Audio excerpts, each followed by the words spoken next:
What's going on, CrossFit Federal Way? It is Tuesday, and we're one more day closer to Christmas. Crazy that we're already at the end of 2020. Thank God we're at the end of 2020. But, fingers crossed that there's nothing but good things ahead for all of us based on the year that we've all been through. But let's go ahead, and enough about that. Let's talk about what our workout's going to be today. We're going back to 2013. This would have been the third year of the Open. I think 2011 was the first year of the Open. So our workout today, we are doing the first workout from the Open in 2013. So we're Open workout 13.1. And what that is, all you're gonna have to worry about is two movements: burpees and snatches. That's it. Sounds simple enough, right? Cool. So how this goes is a 3, 2, 1, go. You are going to start off with a set of 40 burpees. You then grab the barbell and do 30 snatches. And you can tell this is a little bit older CrossFit workout because the weights for guys and gals and the jumps that we see aren't what we normally see, because it's still kind of in that earlier phases of CrossFit where they were kind of figuring out what our average loading might have been. So we're gonna start off with 30 snatches, 75 pounds for the guys, 45 pounds for the ladies. We then do 30 burpees. Then we grab the barbell again, we jump and weight, 135 pounds for 30 snatches for the guys, 75 pounds for the gals. Then 20 burpees, then 30 snatches one more time of 165 pounds for the dudes and 100 pounds for the ladies. And then we do 10 burpees. And if you've got time and you get there, it is max reps of snatches in the remaining time of 210 pounds for the guys and 120 pounds for the ladies. This is a 17-minute AMRAP. So your goal here isn't to finish, it's to go as far as you can in 17 minutes. And do not underestimate the weight on the bar. You might look at, okay, 135 pounds is fine, or depending on where you're at as an athlete, maybe 165, you're like, okay, that's doable, I should be able to cycle that decent.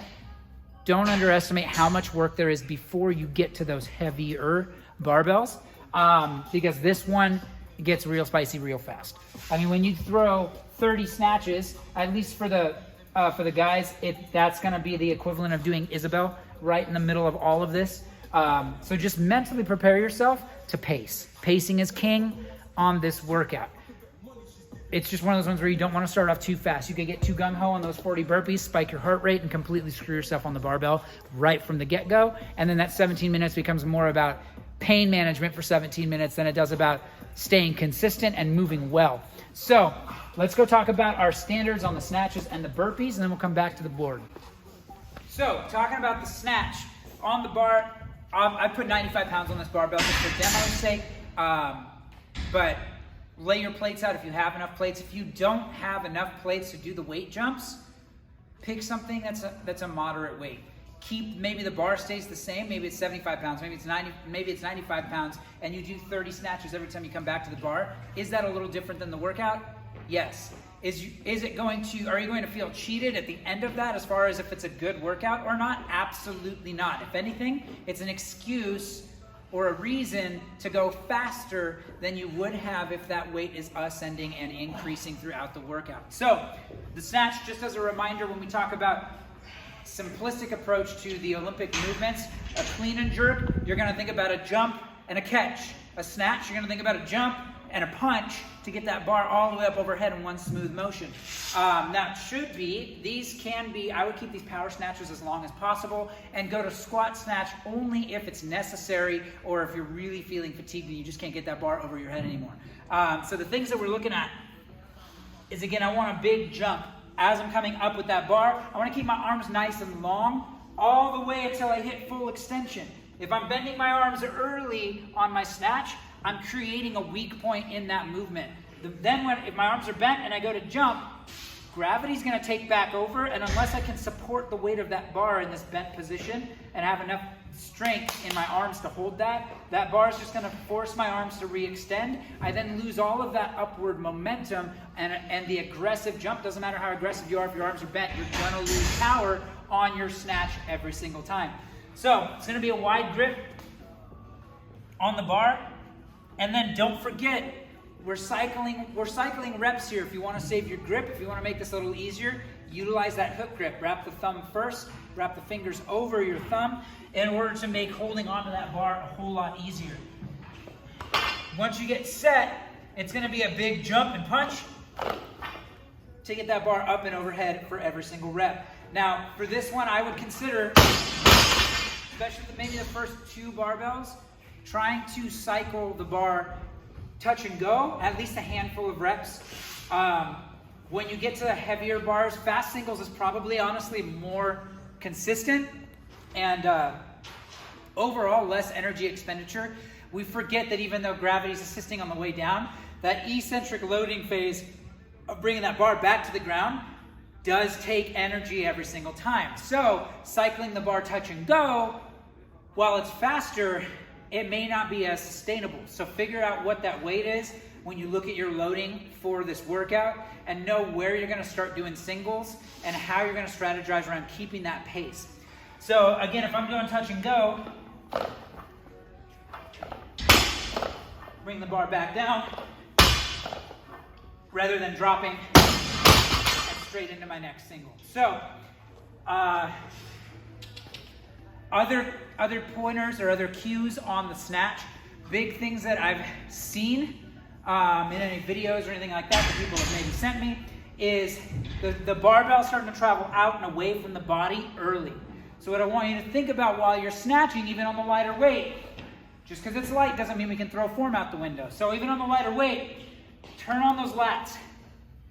Once you get set, you're gonna turn your lats on, pull that bar into your body. That's gonna keep that bar path a whole lot closer. Whereas if this is turned off and I'm not actively pulling that bar in, I'm more inclined to let that bar travel away from my body and create inefficiencies on those movements. So, keep that bar close, big jump, big punch. That simple. Yeah. Anyway, on burpees, guys, these are not bar facing. They are not bar over. Just regular, good old classic burpees. So, what we're looking for standard-wise, chest and thighs are gonna hit the deck, and when you come up, hips are gonna be open. You're gonna jump and take your hands over your head, so your feet need to leave the ground. Now, they don't have to leave the ground that much, just a little bit, as long as there's space between the bottom or the sole of your shoe and the floor that you're working out on. That's good enough. So, chest and thighs hit the deck, little bit of a jump, full extension of the hips. So burpees are not here. It might feel faster, but you're not doing the thing. So do the thing. Do it right. Other tips or pointers on the burpees. Keep your feet wide. What I'll commonly see, even with experienced CrossFit athletes, is you'll come down, and then on the way back up, feet stay super close together. So it kind of gets this little partial squat going on the way back up. It creates more, there's more energy expended on every single rep that way. So keep your feet wide. If you want a good reference, think about matching your feet to where your hands are. So if my hands are wide, when I come down, I'm gonna come back up and keep my feet wide. Shortens the distance to come up and open my hips to create that jump. It's gonna make every rep a little bit faster and save you a little bit of energy every time. So again, snatches and burpees. Ascending weight on the snatches, and then pretty good old classic standard burpees. So let's head it back over to the board, talk about that one more time from top to bottom, and then we'll get to it. Again, today's workout, open workout 13.1, 40 burpees, 30 snatches, 75-45, 30 burpees, 30 snatches again, 135-75, 20 burpees, then 30 snatches one more time, 165-100, 10 burpees, and then if you do make it there within the 17-minute time cap, max snatches at 210 pounds for guys, 120 pounds for the ladies. Again, 17-minute AMRAP today, as many reps as you can get in that 17 minutes. Record your score as the total number of reps that you accomplished in that 17 minutes. That's your score today. So with that, guys, it's Tuesday. I know everyone's got busy weeks ahead with Christmas and everything else like that. I hope you're planning on spending some time with loved ones and people close to you, as much as we're socially distancing and trying to limit gatherings and all that stuff. I hope you have something planned, something that's going to make you feel full, emotionally, mentally, whatever it might be. Because the Lord knows that we have had so many things that we've denied ourselves this year in favor of keeping people healthy. Do something for yourself this week. Maybe it's today. Do something for yourself today. Invest in yourself, even if that's just a workout, right? So with that, guys, 13.1, have fun with this one. Don't underestimate it. And with that, let's get after it.